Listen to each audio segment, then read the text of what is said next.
Write that down, Fumi Saito.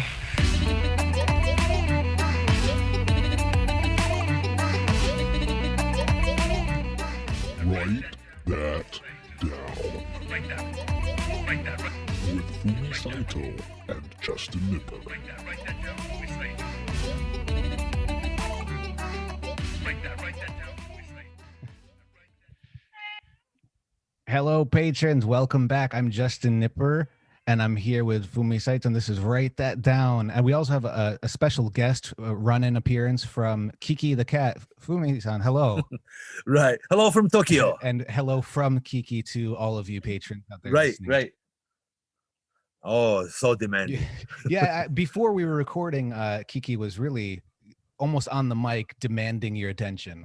But so right. we'll come back to him later. But so today we're going to talk about Keiji Muto once more, part 3 of Keiji Muto. Part 3 of Keiji Muto. So how far? Yeah, as far as we can get. So, okay, Fumi, can you explain to the listeners why this part is important in his career too? Because it's very important. Different. Oh, every part of Keiji Muto's 38-year career is important. But yeah, this part will directly connect to Japanese wrestling's dark age and also millennium into new century, and lot of the change. See, not just wrestling, but in 1999, 2000, 2001, we all felt this end of 20th century and this bright technology future, all these future thing on 21st century coming, and at the same time all 20th century kind of thing will come to an end. Didn't you feel that? Y2K scare, Y2K terror. That too, or all the mystery of 20th century will be solved, or what was good during 20th century will eventually come to an end to start the new century or something. And wrestling had the same feeling. Evidently, yeah, that 1999, 2000 is like a more MMA, not invasion, but they were, like Pride or K1 or other things in MMA type of, combat sports was taking over professional wrestling in Japan, sort of. And with this, what I just mentioned, all these mystery will be solved. That all the mystique, I guess, about professional wrestling that we had, as a kid, it's real, it's fake, it's real, fake, and it's like, but you lived with it because you loved wrestling so much that kind of wish it was all real, but at the same time, I'm glad it's entertainment because you have your favorite superstars, but all these things almost never mattered because you always watched wrestling and followed wrestling and you loved it. But this MMA thing, for instance, Nobuhiko Takada, the superstar of UWF and UWFI, challenging Rickson Gracie of Gracie Jiu-Jitsu. He is the biggest kind of like an alien, invader from other combat sports, Jiu-Jitsu and MMA better than wrestling. And for non-wrestling fans, wrestling has always been fake, like a Santa Claus, Agree? Are you with me? And Rickson Gracie and bringing the Gracies to Japan really started to shift this vibe that you were talking about the MMA, about Pride and K1 from there. For like after the Shuto event in '95 with Rickson Gracie and Yoji Anjo got into it in California. The California dojo, and he beat the wrestler, of all wrestlers, the UWF guys that are supposed to be your toughest and most legitimate professional wrestlers, right? And UWF was a force where they are trying to make professional wrestling into legitimate contest. And we all believed it, which was okay because it was that movement that, it was so huge that, that made Pancras, that Akira Maeda's rings and all these things, was happening. But still, wrestling fans were watching it. But there was the one weekly pro wrestling magazine cover that I think shocked a lot of people with Anjo's face on it. And his face was really messed up. It was purple and red and bloody. Yeah, and yeah. it looked real. And they Gracie Jiu-Jitsu, the dojo people actually videotaped it, you know. That's what I hear, and I hear there is a videotape that Hickson Gracie Yeah, owns. it's in Japan too. Yeah, it showed it at the Shuto dojo too. After that, and it was not professionally taped. It was like home video. Camcorder, You know? yeah. Yeah, but they need, the Gracie dojo people, needed to videotape it as evidence, because you might get legitimately sued, or you might be suing each other, right? Especially So that that's time, it was more uncertain about what could happen in a fight. So Yeah, and there was like we're going to have a closed door dojo fight, and no, we agreed that that it's a fight, but you are not going to sue on any injuries or whatnot, right? So they videotaped it as evidence that the fight took place, and this is what happened, and the guy left the dojo, and then they videotaped the whole thing as evidence. But anyhow, that really hurt wrestling business too. But the interest was, though, the wrestler, in Japan, professional wrestlers are toughest. I mean, entertainer or not, still legitimately tough people doing it. That was the whole concept of it. But one by one, the Hickson Gracie against Takada, Hickson Gracie against Masakatsu Funaki, and other, another Tokyo Dome fight, and rings and K1 Pride things. That Pride, they use professional wrestlers, namely people like Yuji Nagata and Kendo Kashin, the legitimate college wrestling champion turned to be professional wrestling superstar. And Nagata even had an IWGP heavyweight title as a superstar, right? But those are the guys who were sent by Inoki, of all people, sent to those Pride or MMA event. And you remember Nagata having fight against people like a Federer or Krakop was just 2-day training. And just hindsight, it's a craziest attempt, but Nagata was that he just took it. All right, this weekend I'm gonna have a fight, and he just did it, and team player. But he was IWGP heavyweight champion at the time he took the fight. At the time, think about that. That was so much damage to wrestling business, I can't imagine. I mean, the only time that was also sort of a similar situation was a couple of years ago when Brock Lesnar and Mark Hunt had that. I think they had a match for the UFC title 6 years ago, but it was different because the fans had already kind of learned what MMA was. They're familiar with Brock Lesnar and Mark Hunt and what could happen, and they're more even in skill. They both had experience at a professional level, both. And also half the people don't even look at Brock Lesnar as WWE wrestler. Exactly. He had success. He had a lot of one success. Foot on the wrestling and the other foot on MMA always. But that made him special.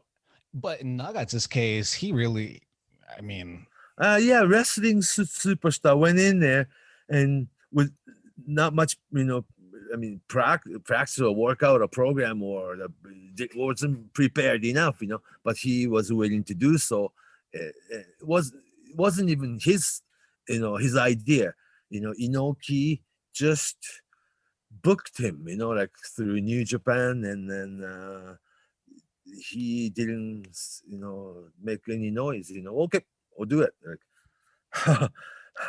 Team player is a good word to put it, but just crazy idea in Millennium, I really felt that wrestling business and all the all the good thing we experienced in the 80s and 90s will come to an end or something. Is this end of wrestling business or what? And I was really scared, because is this the end of wrestling as we know it? Oh my gosh, and the timing was the Millennium, and you felt that all the good things in 20th century will come to an end once. Then the new century starts or something. It was kind of almost symbolic. And that was year 2000, back to Keiji Muto. There was a reason that he really wanted to leave New Japan. Still under contract with New Japan, though. still under contract with New Japan, but he left the entire year 2000. And spent, where did he go? He went to WCW. Another dying area. So he witnessed the dying, like Nitro. The real death know? of a company. Even more so. Yeah, the Vince Russo era and Powers.B, all the wrestlers Sting, the Luger, the Fliss, they were under contract, but they were not even around, They stopped coming to Nitro, Then the Nitro was Booker T and Jeff Jarrett, Sean O'Hara, what I'm saying? Chuck Palumbo, like a very much Vince Russo era. And he really witnessed this place is gonna die too, And but he I think at the time Keiji Muto have done everything he could do with New Japan, IWGP title, beating Takada at the Tokyo Dome and that was, everybody had this feeling of end of the 20th century into millennium into 21st century. There's gonna be a big change, huh? He didn't really go over there himself. Keiji took his wife and daughter over and had a new place in Atlanta, and I thought he was gonna live there or something. Yeah. So how long was he there in total? Was he came in 2000, or did he come right in at the end of 1999? I'd say 2000. Yeah, but he pretty much spent the entire year, And by this time, his knees weren't doing that well compared to years prior. Yeah, but his knees was pretty bad back in '87. Even so, wow. So he. Yeah. So he always worked around it and created the style where he can do certain things in a certain way, And we saw more of that after the year 2000 when he finally was skipping ahead a little bit, but when he did move to All Japan and developed the next stage of Keiji Muto, he altered what he did in the ring. Yeah, then that's when he was wearing remember the black long tights. He had this multiple scar, operation and like a foot long scar, like tissue and whole thing, that he cannot wear that short tights trunks anymore. So that's the reason. Oh, I never knew. Yeah, same way Misawa was wearing the long tights, because of his green surgery? long tights. Yeah, like a 2 foot, 2 feet long big scar or something. Wow. And I personally asked Mr. Baba too. He's like, why isn't he wearing short trunks? When you're a champion, you want to have short trunks and ring boots and like your champion traditional wrestler should look like. Yeah. Right? Yeah. But he has a scar. It's like you can't show that. I mean, it's okay for some people, but for some people, this foot long big surgery scar in both side knees and thighs, and it's just not good. So it's like it's good to cover, because you will be taped up too, every time you go there. Yeah, scar and white, this, athletic taping, and then you gotta have long tights. Anyhow, the Great Muta always had the pants, right? So regular Great Muto will be having this long tights from that point on. Anyhow, it was a 2000, and we gotta remember, Giant Baba died in January of 1999. Okay, 1999 January, Giant Baba died, and around the same time, 3 months later, Jumbo Tsuruta retired from wrestling and went to Oregon to be a professor. And a year later, 2000, Jumbo died. And 1 year, Misawa and his group of people, Misawa as a president of All Japan Pro Wrestling, worked a year, but he put together a plan for Pro Wrestling Noah, and he was going, Misawa was going to just take a few guys of his guys, and he felt that the New Japan and the Misawa's group was, like a split into two groups. But what happened was every single wrestlers and referees and ring announcers and the ring crew and everybody but Kawada and Fuchi left the company, and then came with Misawa, and therefore skeleton, All Japan remain. That we have to remember. And year two, at the end of the year 2000, Muto came back. He was trying to figure out, the first match back was Inoki Bombaye, that was half wrestling and half MMA show at the end of the year. Remember? Mm-hmm. And it wasn't New Japan. It wasn't All Japan. It was Inoki's independent. Right, his own. Yeah, I mean, it was Channel 4 money. Yeah, big television production. Big TV production. It's those few years. I mean, after that, all the way to like 2005 or 6. At the end of the New Year's Eve, you always have it's NHK's big singing festival, Kohaku, right? Then Channel 4, Channel 6, Channel 8, they all had MMA shows. K1, all night Pride, long.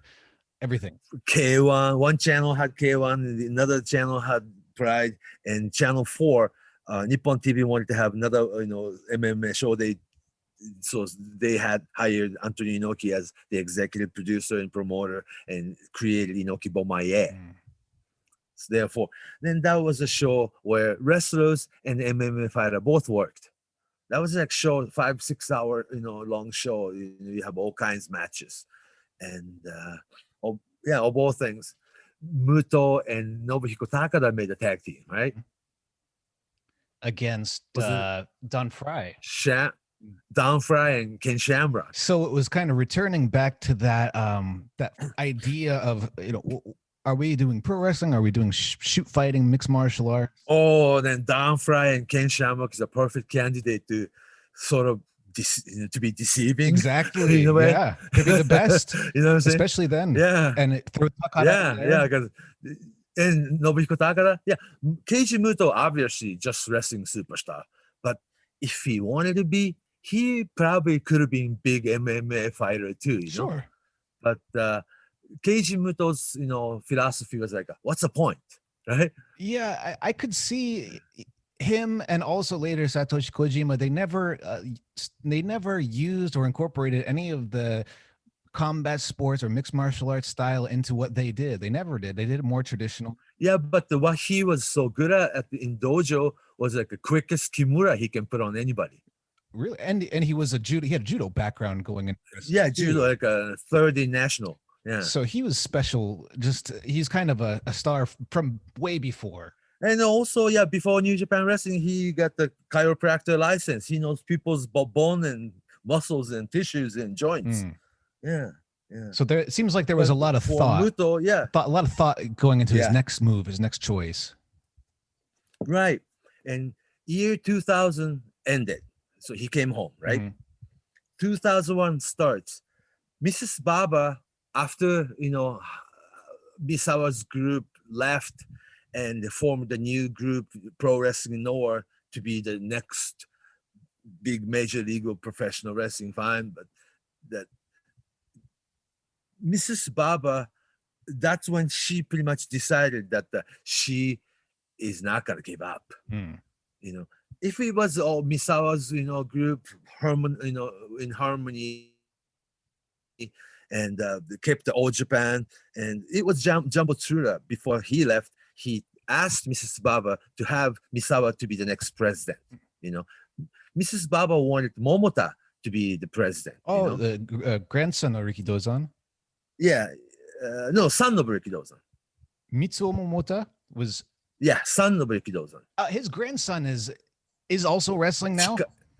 Chikara. That's okay. So Mitsuo Momota was possibly going to be president or in charge after Baba died. That's who. Yeah, the All Japan Pro Wrestling. It was a Misawa. Mrs. Baba's choice. Mrs. Baba's choice. She wanted that. Yeah. Jumbo Tsuruta wanted Mitsuharu Misawa to be. Misawa. Yeah. So that was a. But the Misawa individual, the Jumbo Tsuruta was leaving because he, with his master's degree, and he was gonna take the special professor position in Oregon, and he was leaving wrestling completely.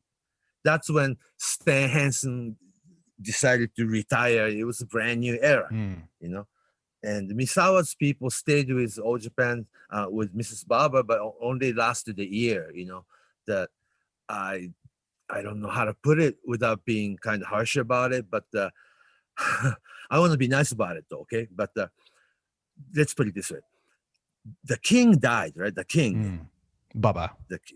yeah, but everybody in the kingdom secretly hated the queen.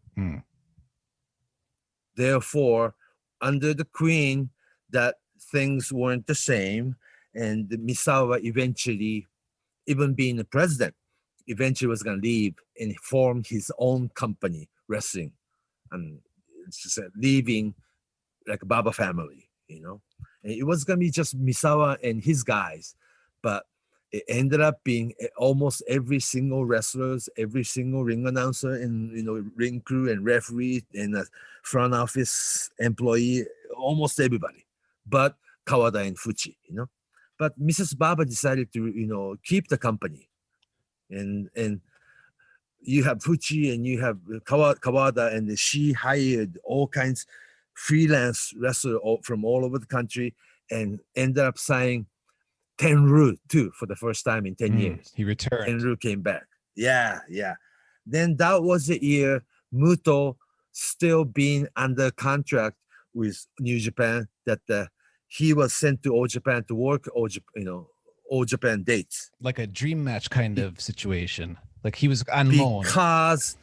Because the group of not everybody, but the group people, the executive from New Japan, wanted to purchase that version of All Japan in 2001. Yeah. So this version you're talking about is the one with Keiji Muto and no, not yet. So right before that, Keiji Muto will not be president or under contract of All Japan until January of 2002. Okay, so we have about a year to go. Yeah, during 2001. Group of executives from New Japan wanted to purchase All Japan, Mrs. Baba's version of All Japan Pro Wrestling, much like Vince McMahon purchasing dying WCW. Does that make sense? Around the same time too, actually. Around the same time. That's why it's so scary. Yeah, crazy. Like a brand new era and a new century. All the 20th century type good thing will come to an end. I mean, if you were there, you really felt big changes felt like they were coming.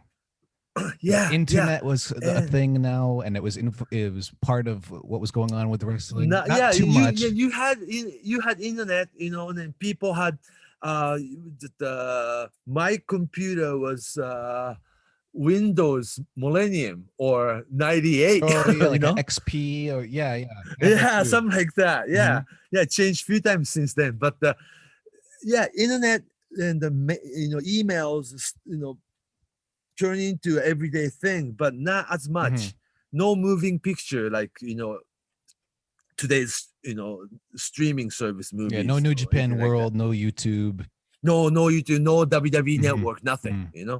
But so rather the news and information travel a little slower. Yes. But during 2001, Muto worked still under contracts with New Japan, but worked all the big shows for All Japan Pro Wrestling.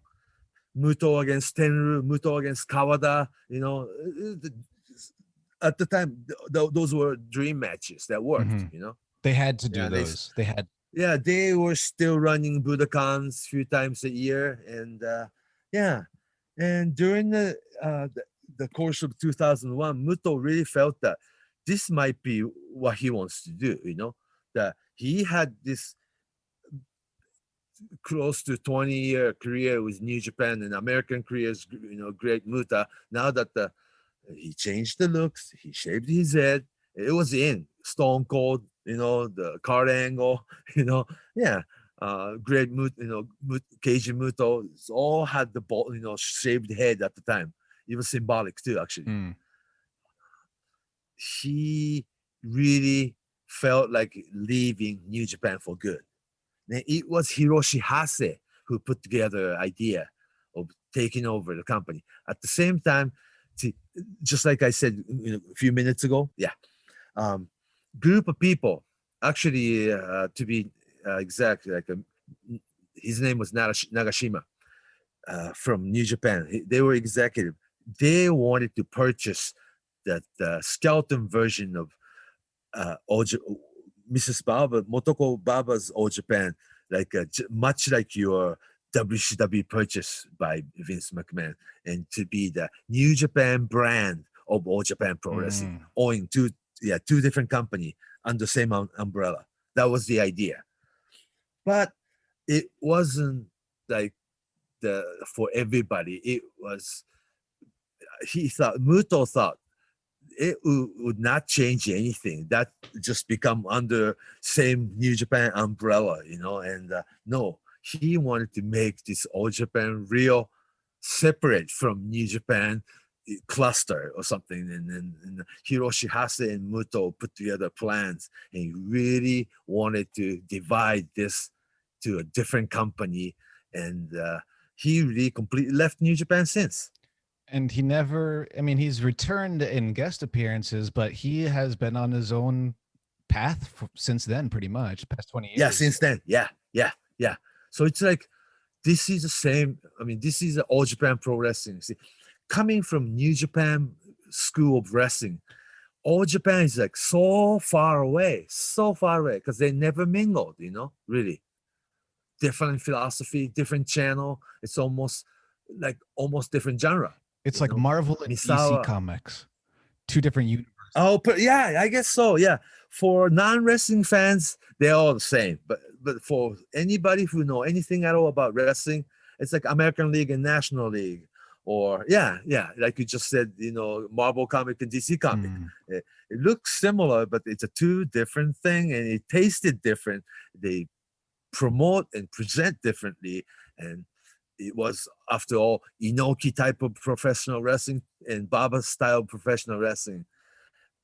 Jumbo Tsuruta type of professional wrestling to Fujinami Choshu style professional wrestling. They were so different. But Muto actually is on his own league, huh? He's in the kind of mixed stage. He went away and learned a lot more from the world and came back and I think added a lot of different elements to what we see in current Japanese wrestling. Yeah, because he made, not just one trip. But remember, he had 1985, 1986, 1987 trip to Florida to be the Black Ninja.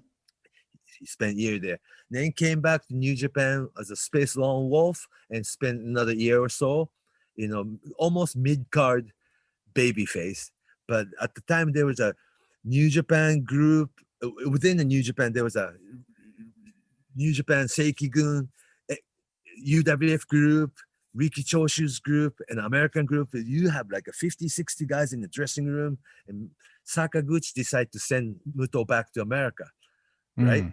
And then that's the time he went to Puerto Rico and Dallas and signed with Crockett, and Crockett became WCW, and he was great Muta, working Starcade against people like Flair and Sting and Luger, and then he became star. So two big trips. Then the 2000, he spent another year in America, witnessing dying days of, WCW and WCW Nitro, all the political, scene that he witnessed, more so than the actual wrestling. But that's when he decided to be more of a producer type, huh? Yeah, because he had such a unique international view of what wrestling is or what wrestling could be. He was, and different eras too. He was wrestling in the States in a certain time period when wrestling was one way. When wrestling was, what it was in 1989 was so much different than what it was in 1999, 2000. Night and day. Right. He saw both. He was there for no both. Monday night thing. Yeah, no Monday night thing. No, not as much TV. Different budgets. And at that, in the late 90s, of course, we all know that that's when there was a little wrestling boom in the States and more people were watching. Because what Muto witnessed during the year 2000 was like they every week, every Monday, they go to certain cities, 100 wrestlers in the dressing, in the backs, backstage, taping the skit. So he must have had such a different idea or perspective than his coworkers and colleagues in Japan at the time, because I mean, Japan was going through its own, the wrestling industry was going through its own growing pains and growing out. I mean, and we mentioned Noah, we mentioned And the MMA invasion. MMA, but there Yeah. was also 0-1. There were a lot of other, like Choshu did his thing too. So everything was really No, splintering. that's like a 2002, 2003. Yeah, around we're heading Muto's- towards that era, Yeah, but yeah, things were yeah. falling apart. So New Japan is breaking up to several groups too. Hashimoto's 0-1, Riki Choshu again with Double J in the World Japan Pro Wrestling. New Japan, as we knew it, it really broke into 3 or 4 pieces too. Yeah. And it didn't have the impact it had like it had in the 90s because there was Right. no number one star. People were still looking at Inoki, I think, as the main guy or And somebody like that. Inoki retired in '98, but remained in public guys forever. Oh, he was you on know. all the time. That, yeah, and that is very, that almost killed the business too, because people think Inoki is a bigger star than the current superstars, right? Always will be, but he's not working in the ring. Mm. That would hurt the actual business. And it seemed You to, and like we said at the beginning of the show, we're talking about Yuji Nagata and Kendo Kashin. They were his sacrifices from wrestling to Yeah, because Anthony Inoki decided to side with MMA world instead of he wrestling world. sacrificed them to MMA. And Because Inoki's philosophy was, I don't know about other people, but my wrestling was real in my days. Oh my gosh. yeah, but there was no Fedor in your days either, Mr. Inoki. Or Yeah, but Mr. Inoki had actual legitimate fight True. against Muhammad Ali. possibly the first MMA fight. Yeah. Now hindsight, people go back to that as a root of MMA, huh? Mm. So that's a lot of research to be made, and you can study Inoki Ali fight forever. There's a whole book that was written on it in English. Yeah, Astros. but books have been written over here in Japan too.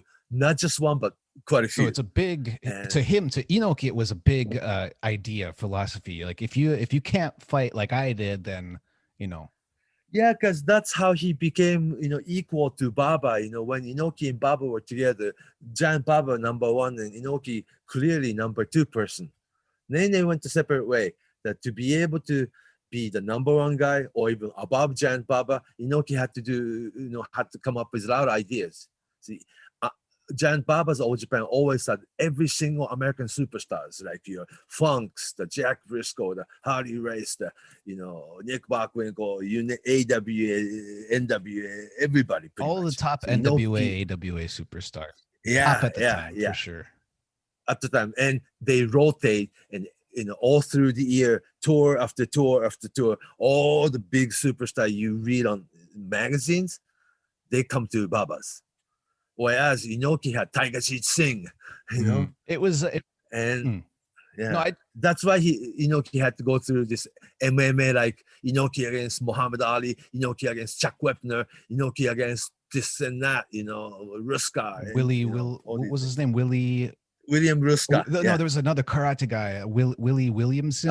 Willie Williams. Yeah, So Kyokushin karate guy. what yeah. did they call? They called So- them other. There's a name for those kind of matches, like special matches or other, like a special. It's like a special sports. Ishu Kakutogi. Ishu Yeah, like Kakutogi special. translated mixed martial arts. Okay, yeah, like a mixed combat sports or thing Yeah. event. But that became the term MMA decades later, though. That's interesting. Yeah, they were developing kind of at the same time in the English speaking circles and in Japan between wrestling and the combat sports, but Mhm. and Muto was watching all of this. Issue as a kid, yeah. But Muto was the one who when he was rookie, he told Akira Maeda UWF at the time, like in '86, he was like, "Nobody's digging your shit." It's so honest. It's like nobody's having a good time watching your shit. It's like no fun. Oh, I read something, a translated kind of blurb that he said when he was comparing himself to the UWF guys. If they're taking what they took, if the UWF group is taking all the shoot and mixed martial arts elements from Sayama that Satoru Sayama used, real kickboxing techniques and quote unquote real techniques, where Keiji Muto left all of that out and went to Sayama and took all the flashy stuff And I think what he said was he didn't want to wrestle in a way that ignored the audience. And he felt that this realistic style, while it's realistic, it doesn't entertain. And I think he learned how to entertain. He felt it's so boring. Because he had that background from the States of how to be an Right, from entertainer. judo? And how to entertain, just how to entertain people watching you with this pro wrestling idea. Not trying to ignore what they're doing and focusing. I mean, that's a flavor of pro wrestling, I suppose, is when it's and also Muto in his own mind that he can entertain because he's very gifted and talented, and he doesn't really, just him, not the whole group of or whole his generation of people. Muto himself individually can handle anything. I think his partner it wasn't just the person or people in the ring, but he's so dependent on how the crowd reacted to him and how the crowd reacted to what was going on. He would really base what he did, especially in All Japan, where he did less and less stuff. He did less movement, but he had great matches still in just different ways. Yeah. So he felt that I asked, I had an interview with him around the same time too, that the whole motivation was that he didn't feel that he was needed, in New Japan circle. And while he was working All Japan big shows during the year 2000, he really felt that these people needed me. Because they had nothing at the point, because everyone had left, right? Yeah, so it's like, it feel so much better to be needed and wanted and welcomed, and that I've got to go to that ring. And it's like, oh, wow, there's nothing he could do anything anymore with New Japan group, So he really was leaning towards working All Japan. And at the same time, his old friend, politician Hiroshi Hase, put together all the details and brought to Mrs. Baba, and Mrs. Baba said, great,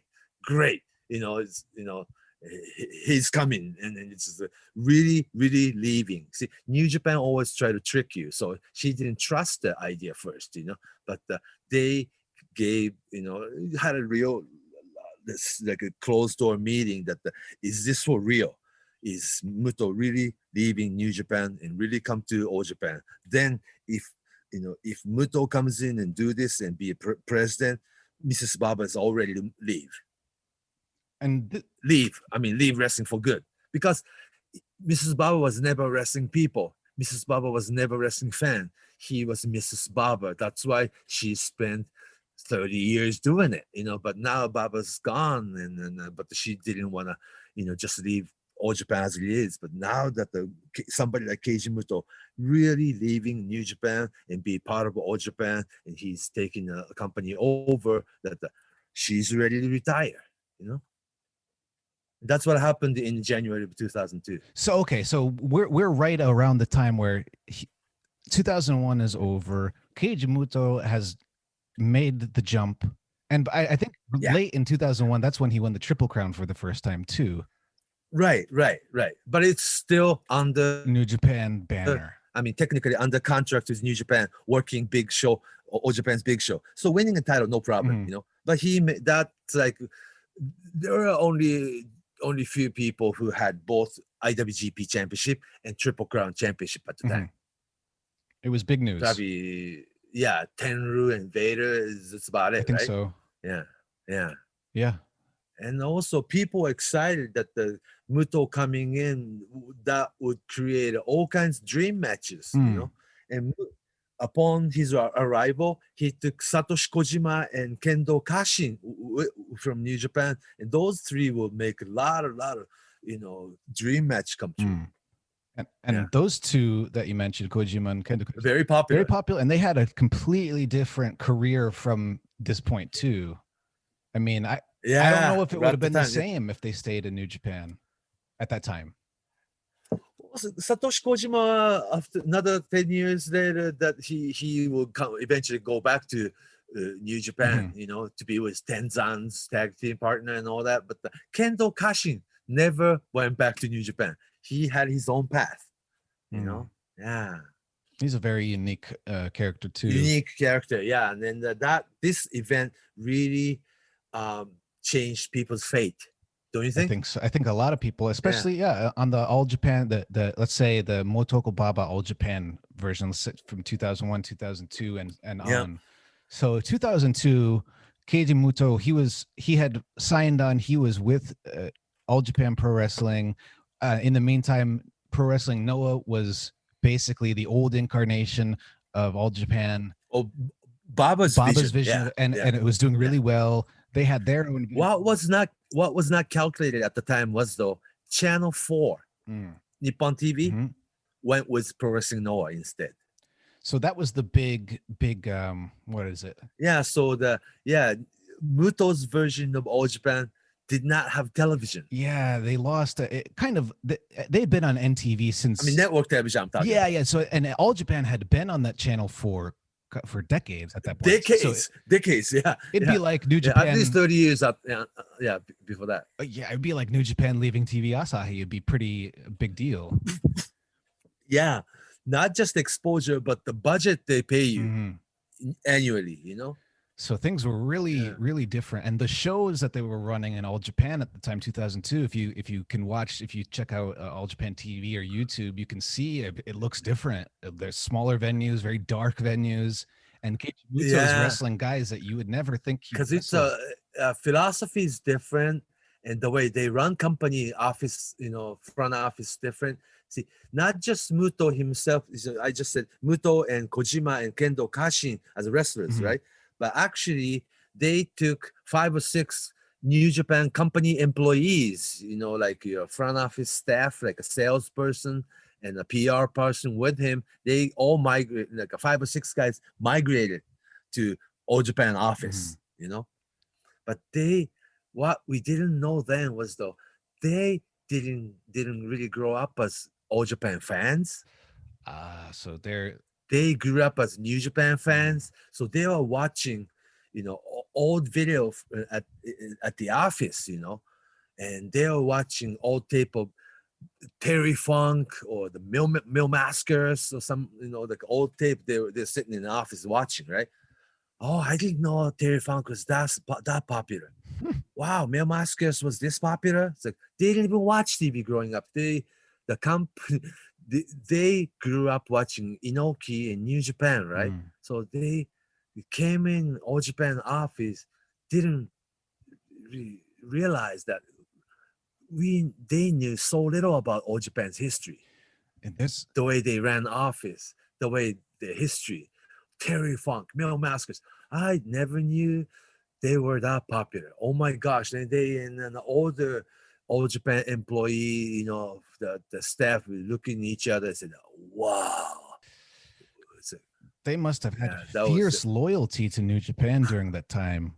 Because New Japan fans only watch New Japan, and Inoki was the greatest thing, and All Japan fans thought that Baba and All Japan was the real traditional professional wrestling, And Inoki's always a little bit more original, right? Yeah, he has his own style, and it's less connected to what's happening in the world. Like I always thought, what I mean by that is, All Japan was always kind of like on the same level. It tried to stay in with all the storylines that was NWA was holding at the time. It was kind of like the Japanese arm of the NWA. It was kind of officially recognized. So I think a lot of people liked that. Not only was it a part of the big game, like the Wrestling Olympics or something you could think of it as, but also all the best Japanese wrestlers were, on par. They were as good as the best American or English wrestlers.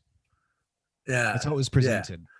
Yeah. And also all these, dream match. When I was a kid, superstar against superstar, dream match, would be held, you can watch that happens in All Japan ring, and you expect double count out or double DQ, and always like that. So common. Whereas Antonio Inoki would beat everybody. That's right. He didn't lose for about 7 years. You know at what I'm one saying? Point. Yeah. And also it was like Japanese babyface against Japanese heels, right? That's right. And All Japan had more foreigner American versus Yeah, Japanese. then jumbo to the Japanese big baby face. And turning Tenru Japanese heel was a big new formula. You know? Yeah. And he- So this is different, all different school. And anyhow, that Muto's people came in and they started running all Japan's, you know. But what they didn't calculate was that they knew they were gonna lose the TV deal, you know. And yeah, so so 2000. it was part of the dark age too, you know. Yeah, and dark age is an appropriate term because if you like I said earlier, if you do watch some of these shows, there was no light. They're so dark and dingy, and there weren't as many people as we're used to. I mean, only a couple of years ago, All Japan was at the Budokan, and I was watching a few matches over the week preparing for this, and he was having matches with, you wouldn't think he's having matches with George Hines, Jackie Fulton, and he's having matches with Bart Gunn, and guys, wrestlers that you wouldn't assume that you might see him wrestle. The top talent. Yeah, or you might see him wrestle these guys in WCW, but it was different. So I think a lot of people, and myself, American wrestlers in Japanese market, but they did bring in people like Rosie and it wasn't called Jamal. Umaga, but and Jamal, right. Dr. Death, Steve Williams was there, but right. But he was getting sick then though, already having short matches. Yeah. And also they brought in Goldberg. They went to borrow some money from Mrs. Baba again, and to bring in people like Goldberg, But Goldberg wasn't solution, I mean, like he's like almost retired, right between WCW and WWE. Goldberg was freelancing, and they spent a ridiculous amount of money to bring him in, like $100,000 a match or something, and but that didn't really help, all that much. Yeah, because there was also so much more going on than before. It wasn't just All Japan and New Japan. By 2002 and into 2003, we started getting more options. Muto came up with the formula that Muto's All Japan against Hashimoto's 01. Company against company program. So who was in 01 when they started out at the time with 2003 with Hashimoto's Hashimoto. So he took a few guys too with him from New Japan. Shinjiro Otani, Tatsuhito Takaiwa, and Takaiwa and Shinjiro Otani, and quite a few independent freelancers, and also Fujiwara was working, dates at the time, and somebody like Takayama will take pick up a date. Somebody like Minoru Suzuki will work a date or two, And they also had access very to Japanese oriented NWA title too, the old NWA belt. Oh, right. Now Naoya Ogawa and the New Jersey version of NWA, right? Yeah, that's right. Yeah. But the same belt. So some people liked it, Some people denied it, and guys, isn't that this millennium mess? It was very and for me, I was younger and it was hard to follow because there wasn't all that much cover. I mean, there was coverage of it, and it didn't look like it was all for the greater good or something. It looked like a lot of popular wrestlers wanted to have their own. They didn't want to lose control. Yeah, and then ended up being counterproductive almost. How many wrestling companies are there? And and Riki Choshu leaving New Japan and created Double J, World Japan Pro Wrestling, just for a year, and took Kensuke Sasaki and Hiroshi Hase work date there. Kenzo, Kenzo Suzuki. And from All Japan, they took Omori, Takao Omori, and they put together a little group. And also the main event was Riki Choshu against aged Tenru, and the booker Masa Saito. It's like, how many groups the New Japan had split into, It was hard for fans to follow, I think, and they were forced to choose. And at the same time, you are watching K1 and Pride. Yeah, and that was what was the popular stuff. And they are stealing the popularity, because basically, I don't believe there was K1 fans. I don't believe there was MMA or Pride fans. Wrestling fans moved into that, and some of the wrestling fans never came back. Yeah, there were You so know? many people. Because they found the answer. They found the answer. They always wished wrestling was real for them. It wasn't real for them anymore. Oh, it's always real for me to this day. And I love wrestling the best. You know, I mean, I think you feel the same way. You know, we were never MMA fan, but when wrestler worked MMA show, you had to watch it. You know, Yeah, because there were a lot of people that came that didn't ever like wrestling that came and began going to K1 shows and going to Pride shows and talking about it, and it was almost like a trend for a little while yeah, at the among time, people yeah, that just would never even bring up pro wrestling in their life. Like they remember Pride or they remember K1 on TV for some reason. It was that big. It was that culturally it huge. was more like your Las Vegas feeling, right? Yeah, or like I don't know, Super Bowl. Michael Buffer type. Yeah, Like or like a big boxing fight, like in the 90s. Something like that. Very. That's why I said very Las Vegas. Las Vegas, yeah, very Atlantic City, kind of just one night of enjoyment. And in fact, they brought in people like Michael Buffer just to say that let's get ready to rumble. Yeah. Probably paid him a lot of money too. You know, yeah, and it's all like a very television, attitude. And speaking of television attitude, this was also around the time, I think within this year or the next, is when WWE really kind of planted their foot down in Japan through TV. Oh, it was partially because of Sky Perfect TV, that the new satellite channel with 200 different channels. The satellite dish, you put it up in your. Did you, when you lived in Japan, did you have that satellite dish up in your balcony or? No, I would have to have bought it. I had buy it. I had the kind of TV that was. I mean, just to get for American audience, to all the listeners out there to understand, in Japan, satellite dish, to put it in outside your apartment and to receive your satellite channel dish. It's the only way you can watch a lot of pro wrestling, actually, because like we were saying, like Inoki's show was on NTV and TV Asahi shows New Japan. All of those big channels that we talked about, like Fuji TV, they're on. It's kind of like everybody has those channels. If you have a TV, you plug into the regular TV. channel, network channels. So that's kind of different from, say, the States, where like states have regulations and they're federal regulations, and you can't just over here too. The zoning law. That's why Japan was never big on cable. And I think the cable, you have to actually have this cable hooked into your building. The way Japanese houses are built in a small neighborhood and smaller alleys and all the telephone poles and all this actual cable is like impossible in Tokyo. Yeah, and if you live in Tokyo, you can easily just go 15, 20, 30 minutes on the train and go to the venue and check out the show for I guess right. But this satellite dish with Sky Perfect TVs, 200, 300 different channel came in, and people bought it for movie channels and your MTV or your all kinds of sports channel. And one of them, J Sports, had all the WWE program already in it with Japanese subtitles, like movies. They had not just Monday Night Raw, but you had your news program SmackDown. That was new at the time, right? And they had that. What's the third show, like Saturday Night Shotgun around that time it was Velocity or Jacked or Heat. Velocity, yeah. Sunday Night What's Heat. the other one? Sunday Night Heat. Yeah, and, Jacked. Right. What's the other one? The Taka Michinoku and Funaki was always on. Velocity. Velocity, yeah. It wasn't even popular then. It was on at 2 a.m. on select channels when I was a kid. Okay. But that gained a new audience.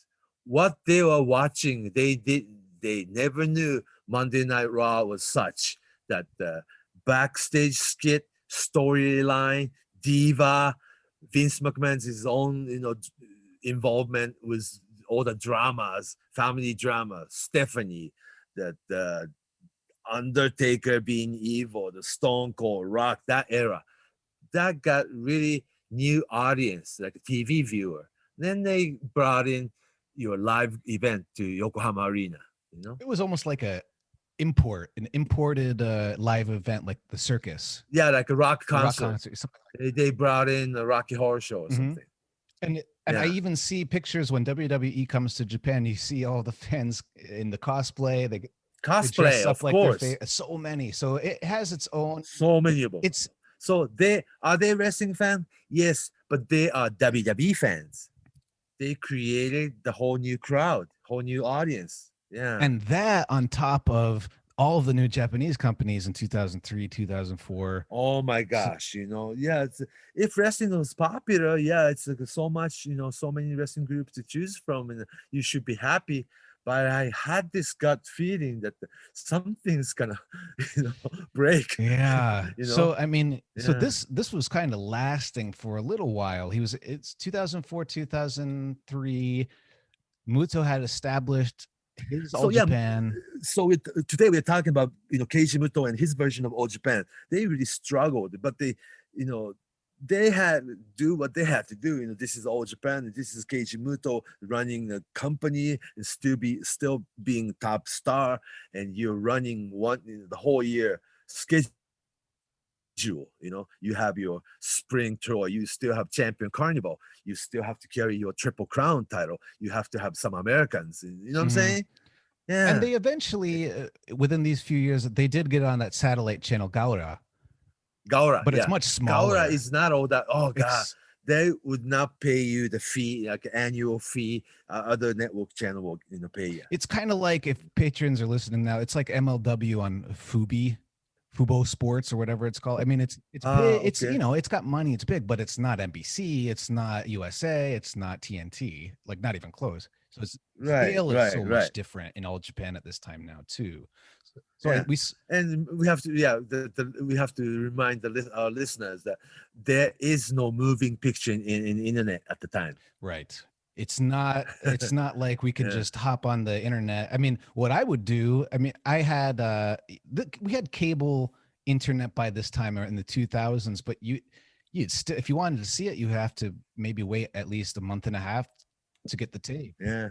I mean, I would trade tapes with certain people, or you could buy TV, but the TV shows would be third or fourth generation. They would so deteriorated by the time they got to Yeah. America.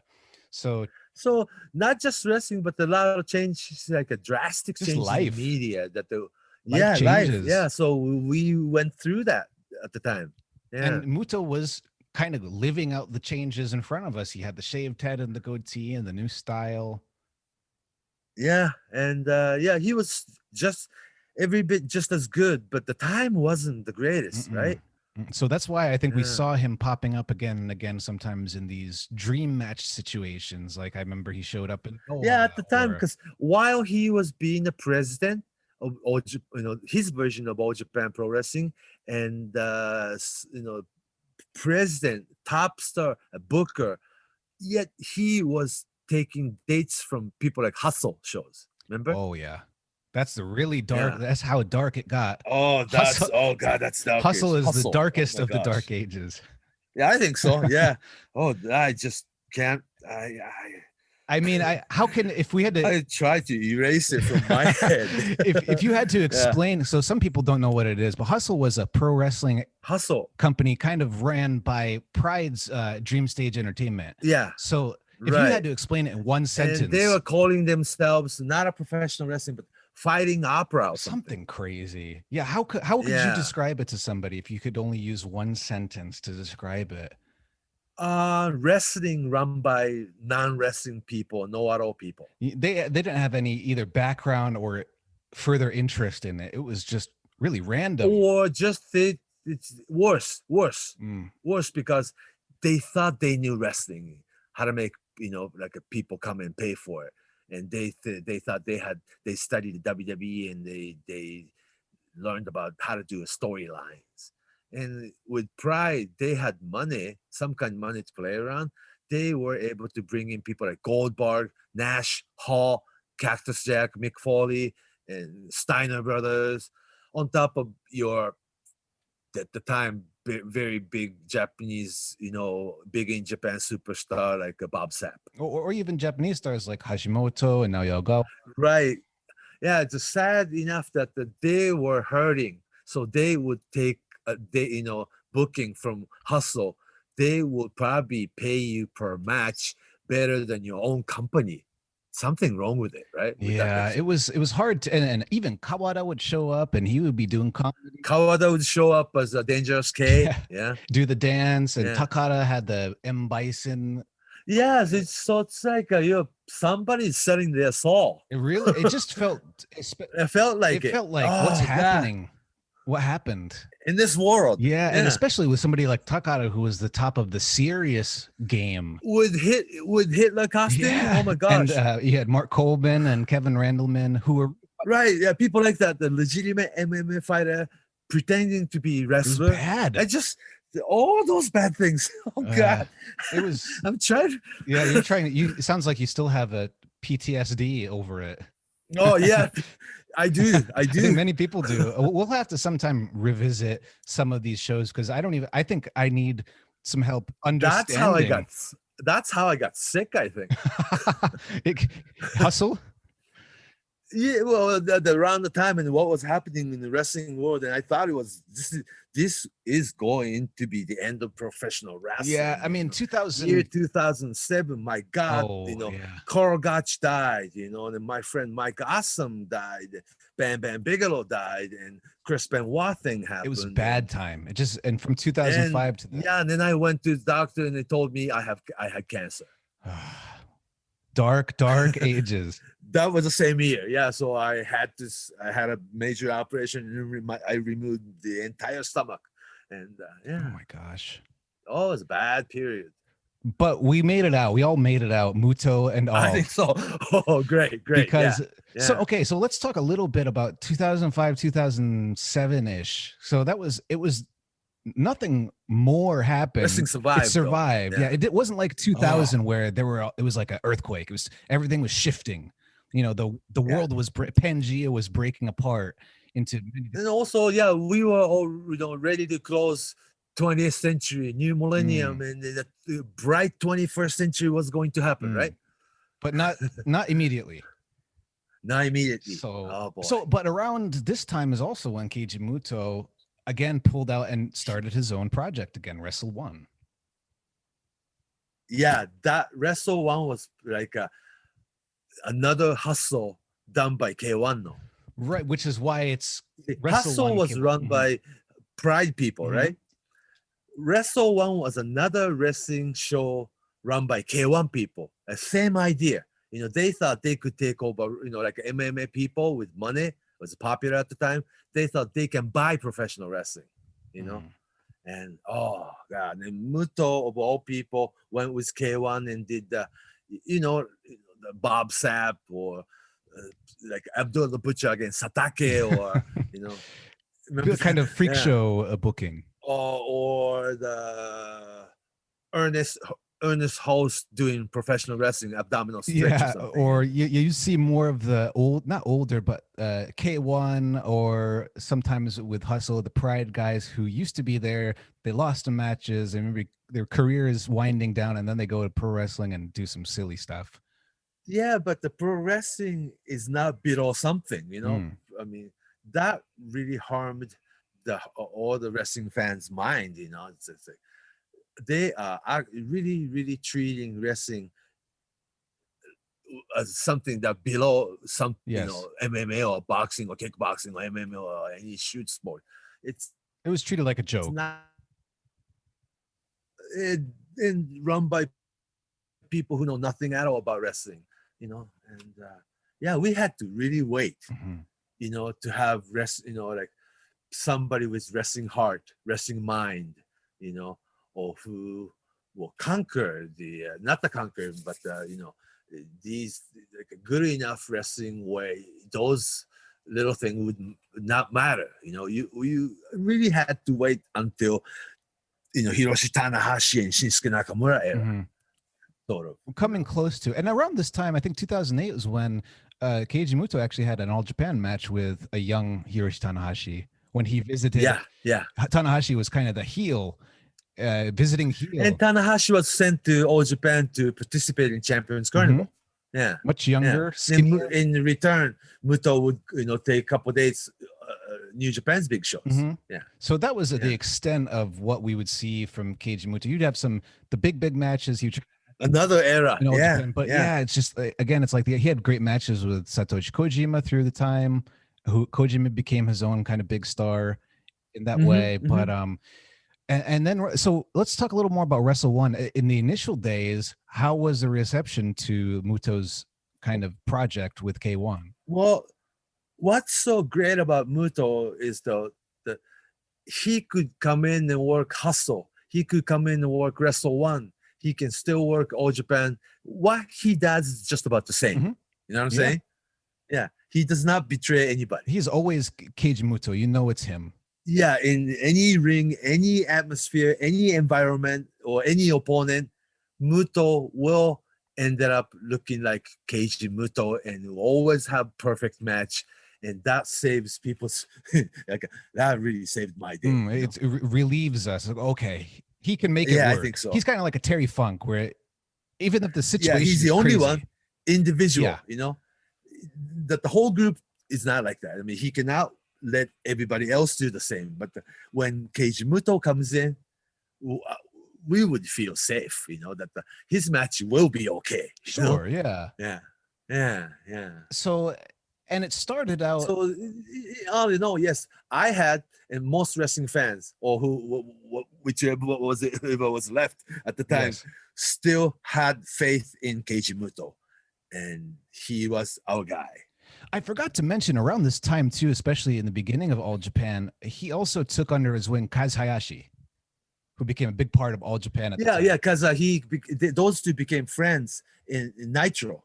Right, because he was working in WCW at the time. Kaz Hayashi himself was part of the Michinoku Pro Wrestling, Shiryu. and and he left and to be on his own. Same time, Taka Michinoku left, Michinoku Pro Wrestling, WWF. and they went to Mexico, went to WWE or WCW, and they try to have their own, pursue their own destiny. And Kaz Hayashi and Muto met in WCW, and Muto, brought him over. It's like, well, you're part of this group, And he stayed part of Wrestle One and the company even after all Muto the way left. to All Japan too.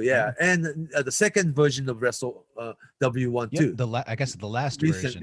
Recently, very recently, yes. So, well, things are pretty complicated. It's almost hard for us to follow and remember. And that's follow. right. So I'm just hoping that the listeners out there are following what we're saying. I think so. And there was a dark age, and somebody said they could hear my. It's like that's how I felt, and when I talk about dark age, it really hurts, right? Yeah, they could hear it. Yeah, well, I think because this is also a time just in general where pro wrestling around the world, it was there, but it wasn't on fire like it had been in the past. Not like now, and not to say it's on fire now, but it's definitely more popular than it was. They had to wait. Yeah, they had to wait. Always takes new superstar though. See, Bret Hart, Shawn Michael era, good, and Stone Cold, Rock, and Triple H era, good.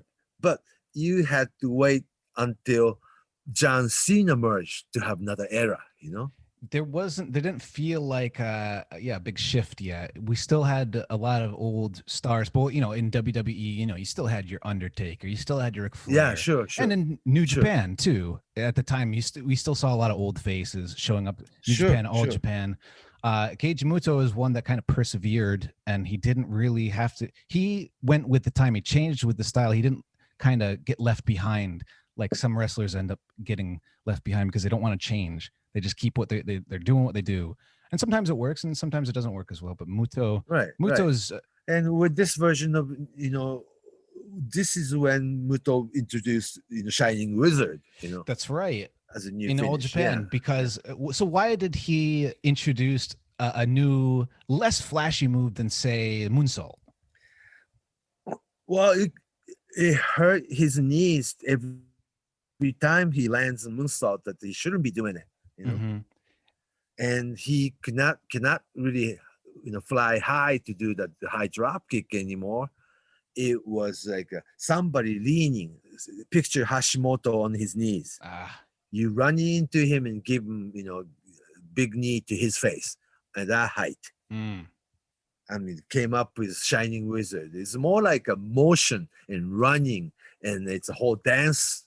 Not the dance, but you know what I'm saying? Shuffle. When you do the pose and they let people know that Shining Wizard coming, and 1, 2, 3, 4 step or so, like you hit the move, and that to go home, and you educate the fans as this is his new finish. And you beat the guy, so it will be the guy, the move that he's gonna beat the guy with, Yeah, and it felt like a more acceptable finish in the MMA time too. Yeah. And also that tells you how great. We're talking about Muto now, but what's so great about Muto? Just as soon as he introduced the new finish, Shining Wizard, very next week, rest of the world is copying it. So many, even today. You know what I'm saying? So many people, all the independent wrestlers in America, all the independent wrestlers, not all, but the many independent wrestlers in Japan, just as soon as you saw the video, those are the moves they want to try. Yeah. And that's what's so great about Muto. He's the one who created it. Yeah. And you hear the English announcers saying they don't change the name or anything. It's the Shining Wizard. Shining Wizard. So right. It says a lot about just one little creation, and it doesn't seem like it's that big of an impact. But hey, listen, we're still talking about it. People, wrestlers still use it today. It really added to the continuum. It added to pro wrestling. It didn't take away anything. In a hard time where it's hard to maybe three or four moves that's in Japanese. Enzigiri became English word. Saito suplex, maybe, right? Fujiwara armbar, Asai moonsault, and that's about it though. Yeah, I heard Orihara moonsault. I've heard there's Spider German. Spider, I've heard lots of different ones. It depends on the company, I suppose. Yeah. But what's popular is always Fujiwara armbar, the Enzigiri, and Muto's move. Because like you said, he really taught the fans, taught the audience to know what it is. And because when we think about the Shining Wizard, we think about the move, but I always think about the pose he does afterwards. Right. Pro wrestle love, of course, the whole routine, like people's elbow, or people's right. You know what? Rock's people's elbow came from Muto's driving elbow. Really? Yeah. The Rock, Dwayne Johnson himself told Funaki about it. Wow. And I heard directly from Sho Funaki. Yeah, I could see that. Where did this, people's elbow come from? Young Dwayne Johnson, Rocky, he watched Japanese video, and he always regret that he wanted to have a regular tour, either New Japan or Old Japan. The time wasn't that. It was Nitro, that the Monday Night Raw and SmackDown era, that there is no really one individual wrestler touring to Japanese company anymore, right? Yeah. He wanted to work either Old Japan or New Japan, just one tour, and Rock never did. Wow. But I did see a few years ago, he came over and posed with Muto for some pictures. Do you remember that? I think it was maybe for a movie, like a movie preview. Right. The Hercules movie. Yes. Right. Muto came out wearing kind of like a bear's head skin. Right. Oh, that was a costume. That was in movie. I see, yes. Right. So those two met. Right. But, professional wrestler part of Dwayne Johnson always wanted to work Japan. The time, like he was in an era where there was no communications, right? Like WWE never worked with Japanese company, and there wasn't the time American wrestler was a touring Japanese company like Stan Hansen. It was a different time. He always wanted to tour Japan, but WWE structure, that wasn't the time. And but that people's elbow did come from Muto's driving elbow. Yeah, I guess it's basically the same. It just, you stretch it out for a really long time. He added more. Yeah. But yeah, it's the same. Isn't that interesting? It's very, very interesting. And it shows how deep and severe Muto's influence is on pro wrestling. Yeah, and then it's almost it's like a wrestling anthropology. Exactly. Exactly. Yeah, And we need to do part 4 of Keiji Muto. You know what? We could be doing podcasts just on Keiji dedicated Muto. to Keiji Muto. Yeah, I feel like we might have to pay him a fee after we're finished with this. yeah, but at least we have to go part 4 of Keiji Muto. Part 4. So that's the big announcement, I guess, everyone. Part 4 is coming next time. But part 4, what we'll do is because we got carried away because there's so much to talk about, so much we can share. The more we talk about, the more we know how great influential he was. I mean, he doesn't look, he's not going to walk around and say, he's a big deal.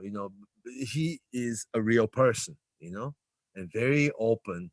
And he doesn't, he's a superstar though, but doesn't really come off like, right. Never stuck up. Very, very friendly, and he's honest. Yeah. It seems like the most talented, most successful people, at least that I've met in my life, they often have very open. They have that personality, and the people that don't, that they're not at the top, they're maybe in the middle. Those are usually very insecure. Those are the people that you always have problems with, especially when we talk about talent, like wrestling or music or writing. Yeah, because they're not totally, confident. But that's part of what makes Keiji Muto so great. He's so confident in the ring, especially as a character like Great Muta. I mean, you need a lot of confidence to pull off something like. And it looks like he's having a great time. It looks like he's having fun. I don't think any other wrestlers could do that. Like dancing around. Yeah. Went to blow mist and all that. Yeah. Or just rolling in and out of the ring, just being kind of a little eccentric. Right. It's because he has that confidence. He is the one who's conducting the audience. He doesn't play to the audience or beg for the audience. Audience are the one who's watching him. Always. He never asks instead of wrestler playing for the audience. Yeah. He knows when they'll cheer. It's very clear on his face. Yeah. And then what's so amazing, he does that very naturally. Very naturally. And it only could have been from the path that he took, his background. I mean, he was wrestling in a really special time in America, in the South, one of like the meccas of pro wrestling in general. And he took some of those crowds, and geez, you didn't see that too often, where an American crowd would be going wild for a Japanese superstar. And we did see that quite a bit. Right. I mean, besides the stereotypical, ethnic, or like a total stereotype Japanese character, right? I think he was the one who really broke that. I mean, he took the stereotypes, but he made it. I mean, if he didn't do anything, if he didn't add any special flavor to the Great Muta character, it could have been just like that. It could have been a flop. But I mean, he's the only one who could do that Great Muta character. He took it, and because he was so individual and so unique, I think a lot of people said, wow, there's so many cool things that wrestlers could do. So what if I did this? Or what if he did that? Or what if she did this thing? So I think it opened a lot of people's minds up too, especially because he was on TV. He had the size, And he had the size. Legitimately big person. Yeah, he never looked out really of place. big for Japanese. He looked like a great counterpart to someone like Sting. Yeah, They're about the same size, but Sting had the light blonde hair and the bright makeup, and he had the darker makeup and dark hair. So and they worked around the horn too. Yeah. I'm not the TV, but the house shows every night for about 5 months period. I'm almost every night. And Muto told Sting, start doing moonsault, and Sting said that I had to practice. But those two, for being as big as they were, they would they respected each other so much. Yeah. So okay, so then let's cut right here, and next time we're going to try to finish it. And what I want to focus on, I suppose we'll focus on Wrestle 1, and we'll focus on which version, first version or second version? We'll focus on the first version because we only kind of scratched the surface today. But I can also tell you about, I was actually at the he had his 30th anniversary show in 2014. I went to that at Sumo Hall, where he faced Masayuki Kono in the finals. But this was very good. Those are new wrestlers. Yeah, so this was kind of the time where that version of Wrestle 1 had been working with TNA, and it was kind of on the out. It was kind of to make a connection to today's wrestling. Muto's version of All Japan debuted people like Suwama, Mhm. Sanada, Kai, Bushi? Taichi. Was Huh? Bushi there? Bushi there Yeah. too. Yes. Bushi, Hiroshi, Yamato, Suwama. Yeah. Maybe Kushida too, I believe. Kushida Dojo? was trained by Tajiri. Ah, okay. So he was an outsider, but different school. Loop. When Kushida was a little kid, he came to Hustle Wrestling School. Oh my gosh, I'm surprised he's such a good wrestler now. So talented people, it really never mattered, Yeah. But debuting Sanada and Taichi, Suwama, Kai, all at the same time. So Muto did develop those new era talent. And he helped train Then. them. Yeah. So there's All Japan, Muto's version of All Japan. So that's in the DNA of modern wrestling too, is like the people he worked with. Right. Sanada's a big star now. Taichi's a big star now. So his fingerprints. Suwama is Mr. All The Japan. Triple Crown champion. So his fingerprints are everywhere, actually. Yeah. So it's been 15 years or so. And not just Japan. In America, in the UK, I think like his influence is wide reaching. The generations of wrestlers who grew up idolizing Muto. Yeah, I believe that. I think he was one of the first big Japanese TV wrestling stars, at least in North America. I mean, he had TV. He was on TV a lot, and you don't forget a face like that. I mean, that's pretty memorable, especially if you're a child. Right. It's a little different era too, because back in 1964, Giant Baba headlined Madison Square Garden against Bruno Sammartino, So those were the different eras. So TV, cable TV, satellite, all the technologies, we have to, know all those things, what was happening in the real world out there to understand Muto, Big part of it. So we'll come back next week and we'll talk about Wrestle One. Yeah. We'll talk about how he got involved in Pro Wrestling Noah, and we'll get up to today. And this is going to be his another maybe final run, but still going strong. Oh my god. And he has a match this month too with Kaito Kiyomiya. Yeah. So by the time we finish, I'm sure that match will happen, or it will stay on. I hope we can maybe finish and that'll be the day. I don't remember what day that's on, but that'll be coming up soon. So it's Muto month here at Fight Game Media Patreon. Yeah. So at least we gotta have another part 4. Part 4. Another episode of Muto. We'll wrap up. I couldn't finish it. Sorry about that. No. It's of course. I got carried away. There's so much, and we had to talk through. I think the Dark Ages are really important to talk about, and we'll probably talk about them more. Oh yeah, and then Dark Age of Wrestling, I had to go through my own experience. Oh my gosh, I got a stomach ache. We'll have to someday talk about Hustle when you're feeling a little better. I don't want you to keel over while we're recording. Yeah, but I didn't realize we've been talking this long. That's okay. It's easy. Well, let's do it again. So we'll do it soon. We'll come back next week. I'm Justin on Twitter. I'm Justin M. Knipper, at Justin M. Knipper. Fumi on Twitter and Facebook. Can you give us your credentials? Yeah. On Twitter, Fumihiko Dayo, Fumihiko Dayo, Fumihiko Dayo on Twitter. Or you can just find me, Fumi Saito, on Facebook. All right. So I'm going to let Fumi take it away. Yeah. So long from Tokyo, and see you next time. Write that down. Like that.